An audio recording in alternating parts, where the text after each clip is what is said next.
निष्क्रमण करने की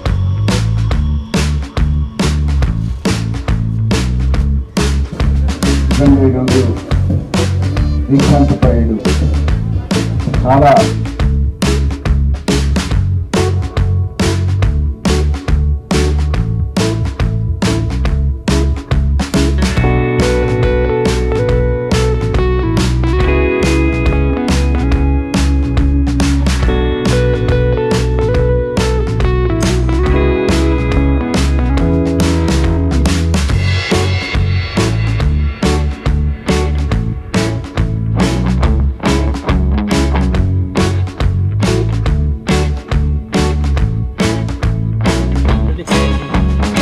ఉన్నత సర్కిల్ ఇన్స్పెక్టర్గా, డిఎస్పీగా, ఏఎస్పీగా, ఎస్పీగా ఇలా అనేక ప్రస్థానాలు ఉంటాయి, పదవులు ఉంటాయి.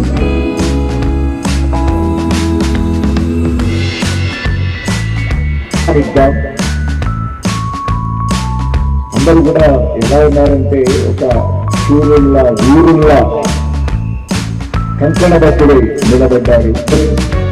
డిప్యూటీ ఇన్స్పెక్టర్ జనరల్ పోలీస్ వారు విద్యాసాహితిగా పెద్దలు మాన్యశ్రీ అందరికీ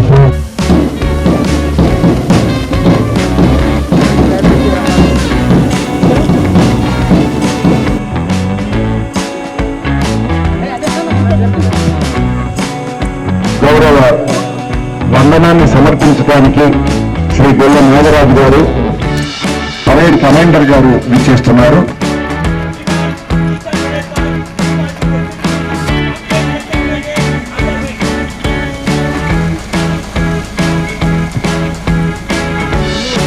దీక్షాంత్ పరేడ్ను ఇన్స్పెక్షన్ చేయడానికి పెద్దలు మన ప్రియతమ ప్రగతి ప్రాధాన్యతను గుర్తుపెడుతూ ఈ దీక్షాంత్ పరేడ్ ఇన్స్పెక్షన్కు వెళుతున్నారు.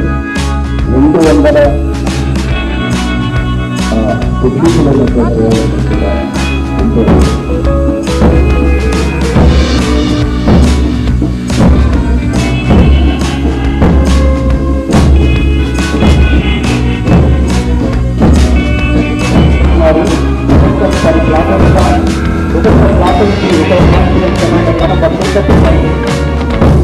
అలాగే రెండవ పార్టీషన్ కమాండర్గా చైతన్య కుమార్ నెంబర్ 109 150 మౌగున్న వ్యక్తి. అలాగే మూడవ కాంపిటేషన్ కమాండర్గా ఏకా హనుమాన్ నెంబర్ 107 సన్న హనుమాన్ నాగర్కర్ణ డిస్ట్రిక్ట్. అలాగే 4 డిస్ట్రిక్ట్.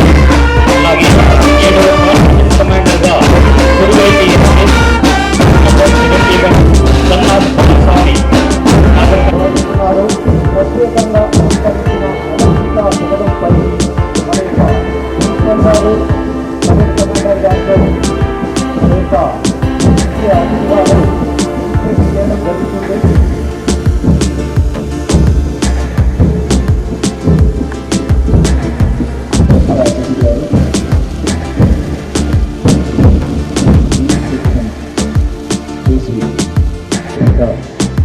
ఈ పోలీసు శాఖలో ఉన్నటువంటి వాళ్ళందరికీ కూడా ఎప్పుడు కూడా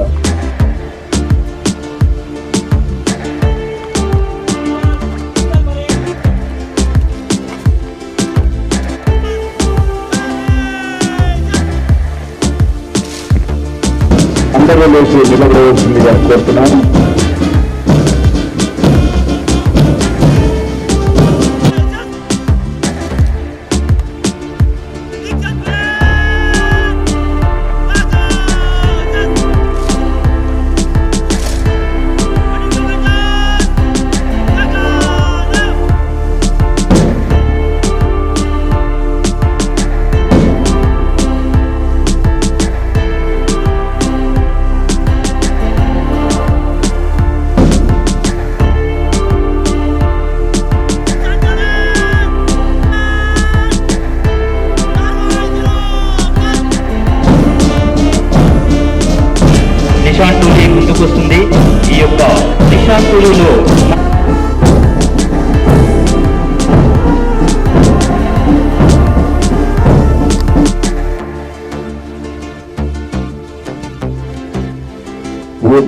ప్రమాణం చేయించారు పెద్దలు కళాశాల ప్రిన్సిపల్ గారు.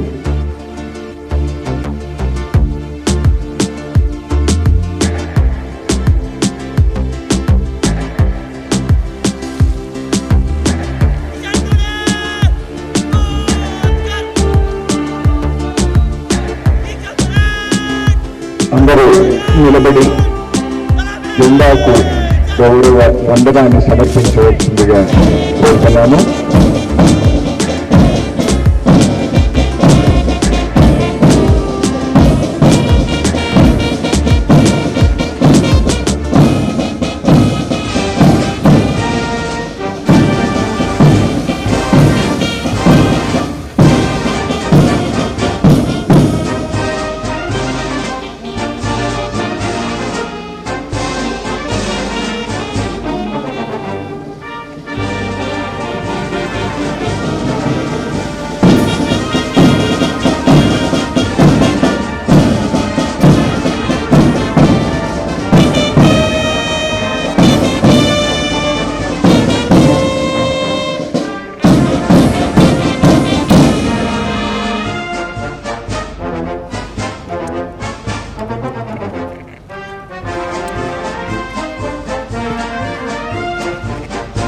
పరేడ్ కమాండర్ పెద్దలను అనుమతి కోరటానికి ఇచ్చిస్తున్నారు.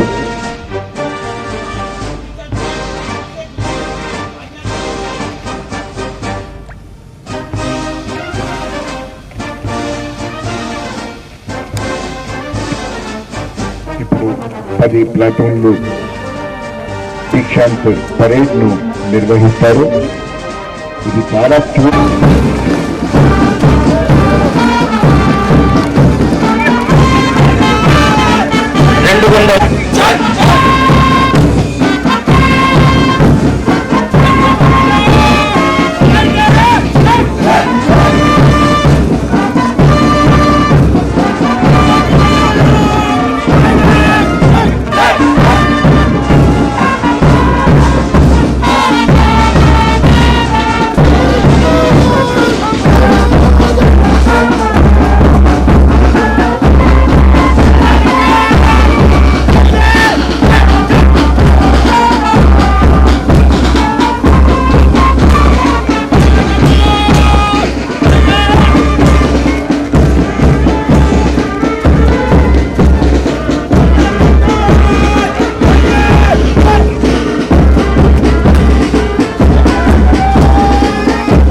ట్రోఫీని అందజేస్తుందిగా. Second the best indoor winner L Ravikumar, chess number.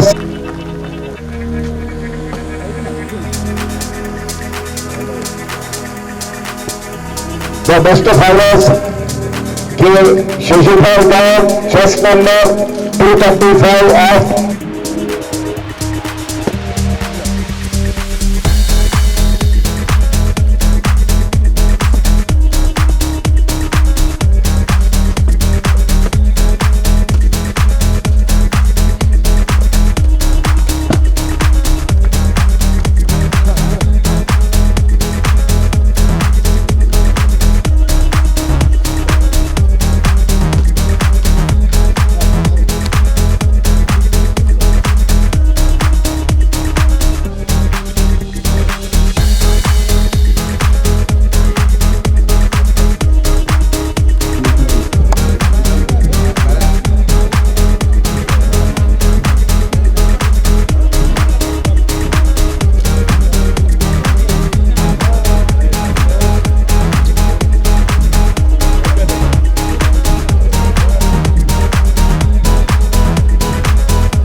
అందరికీ హృదయపూర్వక నమస్కారం. ఈరోజు శపథ గ్రహణ చేసిన తర్వాత పూర్తిగా పోలీస్ కానిస్టేబుల్ అయిన అందరు కానిస్టేబుల్ ఆఫీసర్స్కి స్పెషల్ అప్రిసియేషన్ అండ్ కంగ్రాచులేషన్. మీతో మీకు చూసుకోవడానికి వచ్చిన మీ ఫ్యామిలీ మెంబర్స్కి కూడా నేను ఇక్కడ వెల్కమ్ చేస్తాము. వాళ్ళకి నేను కంగ్రాచులేషన్ చెప్తున్నాను. ఎందుకు వాళ్ళు చేసిన త్యాగంతోనే మీకు ఈ ఆల్మోస్ట్ ఒక సంవత్సరం వాళ్ళు మీకు వదిలిపెడితే మనం మీకు ట్రైనింగ్ ఇచ్చిన మీ ట్రైనింగ్ కంప్లీట్ అయింది. మీ అందరికీ చూస్తే నాకు నా ట్రైనింగ్ టైం గుర్తు వచ్చింది. నేను కూడా 2010లో ఇదే విధంగా నవంబర్ నెలలో నా పిఓపి అయింది. సో ఒకసారి మళ్ళీ పిఓపిలో వచ్చి నాకు నా టైం గుర్తు వచ్చింది. మీ అందరికీ చూస్తే ఐ ఫెల్ట్ వెరీ హ్యాపీ, చాలా హ్యాపీ ఫీల్ చేశాము. ఎందుకు నేను మీ ప్రిన్సిపల్ గారితో మాట్లాడితే అప్పుడే చెప్పాము, ఫస్ట్ డే అంటే మీరు ఇప్పుడు ఇక్కడ జమ అయ్యారు, ఆ రోజు చూసినా కూడా మీ ఫిజికల్ ఫిట్నెస్ మంచి ఉండేవాళ్ళు, మీకు జోస్ ఉండేవాళ్ళు. ఈ రోజు మీ పర్ఫార్మెన్స్ చూసి I can bet that even RD parade అంటే మనకు డ్రిల్లో బెస్ట్ ఉంటుంది, కంట్రీలో రిపబ్లిక్ డే పరేడ్లో వెళ్ళిన కంటిజెంట్కి కూడా మీరు కంపీట్ చేయగలుగుతారా, అది నా నమ్మకం. సో మీ పర్ఫార్మెన్స్ మంచి ఉంది, మీ ఫిట్నెస్ మంచి ఉంది. ఇప్పుడు కొన్ని విషయం ఈరోజు మీరు మీ ప్రిన్సిపల్ గారు చెప్పారు, ఈ రోజు నుంచి మీరు పూర్తిగా ఒక ఆఫీసర్గా ఫీల్డ్లో వెళ్తున్నారు. ఇది చాలా పెద్ద బాధ్యత. సో ఈ బాధ్యత నిర్వహించుకోవడానికి కొన్ని విషయం మీ మైండ్లో ఉండాలి. ఆ కారణంతో నేను మీతో మీకు రిక్వెస్ట్ చేస్తున్నాము. First of all take care of your self. Training టైంలో మీకు చూసుకోవడానికి మీ గైడ్స్ ఉంటారు, మీ డిఎస్పి గారు, మీ ఆర్ఐ గారు మీకు ఫ్యామిలీ పెద్దగా చూసి అరే మీకు ఏం ప్రాబ్లం ఉంది సమాధానం ఇవ్వడానికి ఎప్పుడు కూడా సిద్ధం ఉంటారు. ఒక చిన్న ఇన్సిడెంట్ జరిగినా ఇమీడియట్గా సిపి గారికి చెప్పి, అడిషనల్ డిసిపి గారికి చెప్పి హాస్పిటల్ లేకపోతే ఏదో ఒక ప్లేస్లో పంపించాలి. ఆ విధంగా మీకు ఒక ఫ్యామిలీ ప్రొటెక్షన్ ఉండేవాళ్ళు.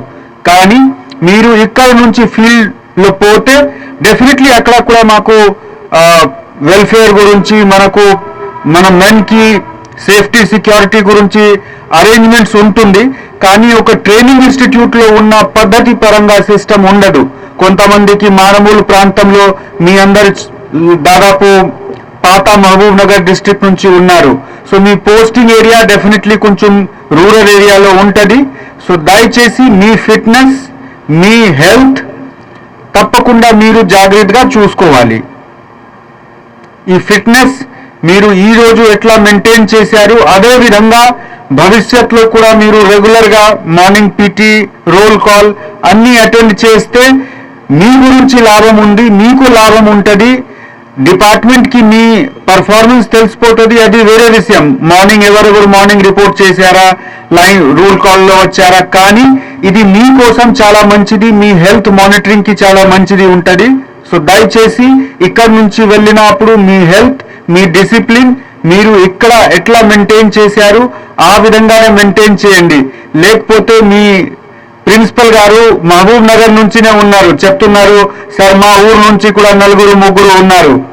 సో అందరు ఎస్పీ వాళ్ళకి ఫోన్ చేసి చెప్తారు మీరు ఎట్లా ట్రైనింగ్ ఇచ్చారా చూడండి, 2 సంవత్సరంలో ఎట్లా పరిస్థితి చేంజ్ అయింది. సో దయచేసి మన ట్రైనింగ్ సెంటర్కి గౌరవం మెయింటైన్ చేయండి, మీ ప్రిన్సిపల్ గారికి ఉన్న గౌరవం మెయింటైన్ చేయండి.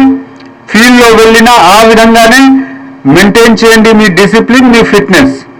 సెకండ్ ఉంది, అసాంఘిక కార్యక్రమంలో ఇన్వాల్వ్ అవ్వడానికి కొన్ని ఇన్సిడెంట్స్ మనకు తెలిసింది, మీరు చూసారా న్యూస్ పేపర్లో కూడా. చాలా టఫ్గా మనము ఉన్నాము మొత్తం పోలీస్ డిపార్ట్మెంట్లో. ఎందుకు మనమే అసాంఘిక కార్యక్రమం మీద నియంత్రణ చేస్తాము, మన బాధ్యత కంట్రోల్ చేయడానికి ఉంది. ఒకవేళ మన సిస్టంలో ఆ విధంగా వీక్నెసెస్ ఉంటే అది చాలా బ్యాడ్. సో ఎట్టి పరిస్థితిలో as a system Telangana police ఎప్పుడు కూడా చాలా డిసిప్లిన్, చాలా ఆనెస్ట్, ఇంటిగ్రిటీ మీద మనకు 50-60 ఇయర్స్ నుంచి ఎప్పుడు కూడా పెద్ద కంప్లైంట్ రాలేదు. సో ఆ సిస్టమ్కి గౌరవం మన్నించి మీరు కూడా రేపటి నుంచి, ఈ రోజు నుంచినే ఈ సిస్టమ్కి భాగంగా ఉంటే మీరు కూడా ఆ గౌరవం మెయింటైన్ చేయాలి. ఎప్పుడు కూడా ఈ విధంగా యాక్టివిటీస్ లో పార్టిసిపేట్ చేయకండి. ఎట్లా చేస్తేనే మీకు మంచి అవకాశం ఉంటుంది. ఇప్పుడు ఒక కానిస్టేబుల్ కి ఇంతకు ముందు head constable, ASI, maximum SI వరకు ఉండేవాళ్ళు. ఇప్పుడు మీకు రెండు వైపు అవకాశం ఉంది. ఒకటి ముందు వెళ్ళడానికి, అంటే మీ ప్రమోషన్స్ డెఫినెట్లీ మీ ప్రీవియస్ బ్యాచెస్ నుంచి చూస్తే వాళ్ళ కంపారిజన్ తో 90 బ్యాచ్ తో చూస్తే, 97 బ్యాచ్ కి చూస్తే, 96 బ్యాచ్ కి వాళ్ళతో మీకు మంచి ప్రమోషనల్ అవెన్యూస్ ఉంది, అవకాశం ఉంది. మంచి పని చేస్తే definitely you will become good officer, you will command a police station. That I have full faith. కానీ అక్కడి వరకు చేరుకోవడానికి ఈ డిసిప్లిన్ అండ్ ఇంటిగ్రిటీ చాలా ఇంపార్టెంట్. అది మెయింటైన్ చేయండి. అదేవిధంగా చాలా మందికి సైడ్ వైజ్ మూవ్మెంట్ కి కూడా అవకాశం ఉంది. రకరకాల స్పెషలైజ్డ్ ఏజెన్సీస్ లో కూడా అవకాశం ఉంటుంది. మీకు ఇంట్రెస్ట్ పరంగా మీరు సైబర్ బ్యూరోలో, నార్కోటిక్స్ బ్యూరోలో, బ్యూరో ఆఫ్ ఇమిగ్రేషన్ లో చాలా అవకాశం ఉంది. మీ క్యారెక్టర్, మీ బిహేవియర్, మీ పర్ఫార్మెన్స్ మంచి ఉంటే అక్కడ కూడా మీరు వెళ్ళి నేర్చుకోవచ్చు. మీ ఫ్యామిలీకి దగ్గర కూడా ఉండొచ్చు. చాలా మంది ఆ విధంగా రిక్వెస్ట్ చేస్తున్నారు ప్రమోషనల్ పోస్టింగ్స్ లేకుండా డెప్యుటేషనల్ పోస్టింగ్ గురించి.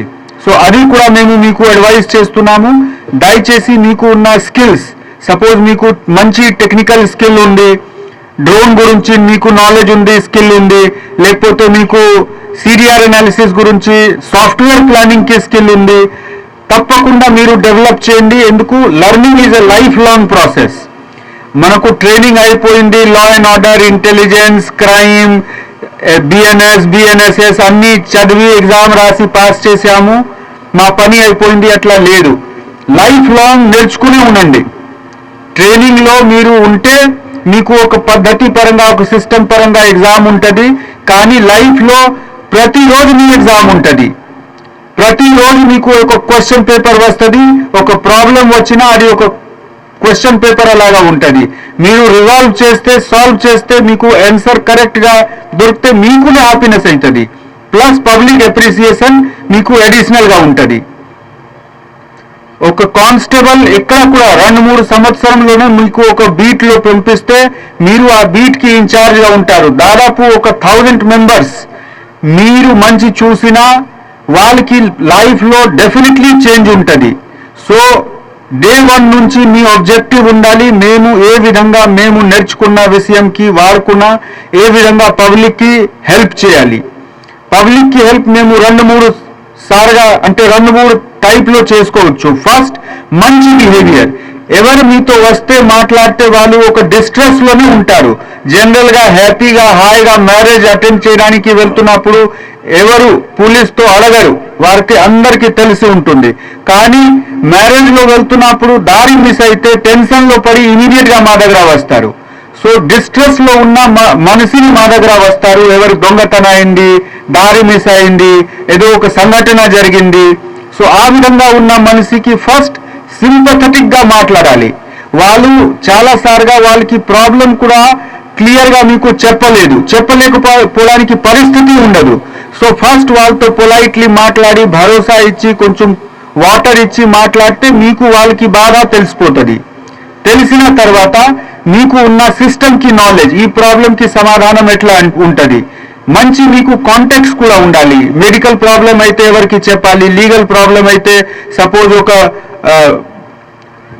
హోమ్లెస్ గర్ల్ ఉంటే వాళ్ళకి ఎక్కడ పంపించాలి, ఆ విధంగా అన్ని విషయం మీకు జనరల్ ఇంటెలిజెన్స్ ఇప్పుడు చదివిన విషయంకి అడిషనల్ గా ఫీల్డ్ లో వెళ్ళిన అందరి గురించి మీకు తెలిసి ఉండాలి. ప్రాబ్లం ఉంటే మేము ఎవరి దగ్గర పంపొచ్చు, ఎవరితో సహాయం అడగొచ్చు. ఒకవేళ ఒక ఫైర్ ఇన్సిడెంట్ మాకు తెలిసింది, ఇమీడియట్ గా ఫైర్ డిపార్ట్మెంట్ కి నంబర్, వాళ్ళతో మీకు పరిచయం ఉండాలి. ఈ అన్ని కాంటాక్ట్స్ మీరు డెవలప్ చేసి మెయింటైన్ చేసి పెడితే మీ పనిలో మీకు బాగా ఉపయోగపడుతుంది. And third and the most important thing is, department లో ఉన్న చట్టం గురించి కంటిన్యూస్ గా చేంజెస్ ఉంటుంది. ఇప్పుడు దాదాపు మొత్తం మనకు ఉన్న పాత ఉన్న ఐపీసీ, సిఆర్పిసి రీరిటర్న్ చేయడం జరిగింది. మీ అందరు అదే చదివి ఎగ్జామ్ క్వాలిఫై చేశారు. బట్ ఈ రూల్ లో కూడా రెగ్యులర్ గా పార్లమెంట్ ద్వారా, కోర్ట్ జడ్జ్మెంట్ ద్వారా చేంజెస్ అవుతుంది. సో దయచేసి మీ అందరు సివిల్ కానిస్టేబుల్ డెఫినెట్లీ మీకు ఇన్వెస్టిగేషన్స్ ఒక 5-10 years లో తప్పకుండా ఫస్ట్ చిన్న చిన్న అంటే రోడ్ యాక్సిడెంట్ కేసెస్ ఉంటే, చిన్న వాల్యూ దొంగతనం ఉంటే ఫస్ట్ మీకు వస్తుంది. తర్వాత పెద్ద కేసెస్ కూడా మీకు ఇన్వెస్టిగేషన్ గా యాజ్ ఎ ఇన్వెస్టిగేటింగ్ ఆఫీసర్ మీ బాధ్యత ఉంటుంది. కొన్ని కేసెస్ లో ఫస్ట్ అసిస్టెంట్ గా సిఐ గారికి, ఎస్ఐ గారికి ఉండి అంటే మన క్రైమ్ మ్యాప్ తయారు చేసి, సీన్ ఆఫ్ ఆఫెన్స్ కి మ్యాప్ తయారు చేసి అన్ని విధంగా చేయడానికి మీకు డ్యూటీ ఉంటుంది. సో దయచేసి ఈ రూల్, చట్టం గురించి, ప్రొసీజర్ గురించి చాలా మంచిగా నేర్చుకోండి, చదువుతూనే ఉండండి. అది కూడా మీకు ఒక పెద్ద అసెట్. మంచి చేసే వాళ్ళకి ఎప్పుడు కూడా సిసిఆర్బిలో, సిసిఎస్లో అవకాశం ఉంటుంది. అక్కడ మీరు మంచి పని చేసినా మీకు మంచి అవకాశం ఉంటుంది ప్రమోషనల్ గ్రోత్కి కూడా. సో ఈ 3 విషయం మీద నేను మీ అందరికీ మళ్ళీ రిక్వెస్ట్ చేస్తున్నాము. ఇది గుర్తుపెట్టి పని చేస్తే definitely most of you will retire as an good officer with cross belt. అది నాకు నమ్మకం ఉంది, అది నా బ్లెస్సింగ్స్ ఉంది మీ అందరికీ. Thank you one and all.